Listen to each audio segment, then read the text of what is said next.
Dobbiamo costruire una giunta di qualità per dare risposte ai cittadini del Veneto e soprattutto a guardare al Veneto dei prossimi 20 anni. Adesso stiamo lavorando, non posso darvi indicazioni sulla giunta, ovviamente ci stiamo mettendo già all'opera perché è necessario partire il prima possibile. Io non ho ancora la proclamazione ovviamente perché arriva nei prossimi giorni, quindi nel momento in cui sarò ufficialmente presidente della regione poi potremmo intervenire in maniera compiuta. Parla inevitabilmente della giunta che verrà Alberto Stefani nella sua prima uscita istituzionale da presidente del Veneto alla Fiera Giobbe Orienta di Verona. Il neogovernatore resta abbottonato su nomi e partiti. Pacta sunt servanda ha ribadito più volte negli ultimi giorni relativamente agli accordi preelettorali con gli alleati, ma allo stesso tempo vengono enunciati i 3 criteri con cui sarà composto il nuovo esecutivo. Cercheremo di fare del nostro meglio, è chiaro che la territorialità è importante, come è importante anche la rappresentanza di genere per quanto mi riguarda e come è importante anche la qualità che viene sempre prima di tutto. Forma e contenuti a Verona. Stefani torna sulla questione infrastrutturale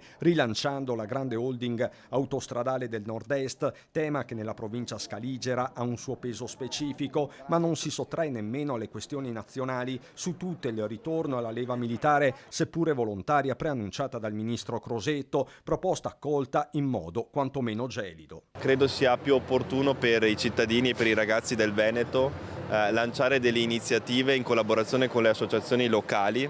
Tra queste abbiamo lanciato Servizio Veneto, che non è un servizio militare ma è un servizio ovviamente messo a disposizione dei ragazzi con le associazioni locali, con la protezione civile. E per i bulli, campus obbligatori, fa intendere il nuovo presidente, che attende ufficialmente il testimone dal predecessore Luca Zaia, che pare destinato ad altri lidi, magari come sindaco di Venezia. È una persona che oltre a dimostrare capacità amministrative ha una grande popolarità e per fare il sindaco questo conta. E penso che sia sicuramente una delle possibilità, poi penso ne abbia anche molte altre. Io ovviamente sarò felice se deciderà di rimanere in regione perché insomma lo posso anche dire, gliel'ho chiesto anche un po' di rimanere, no?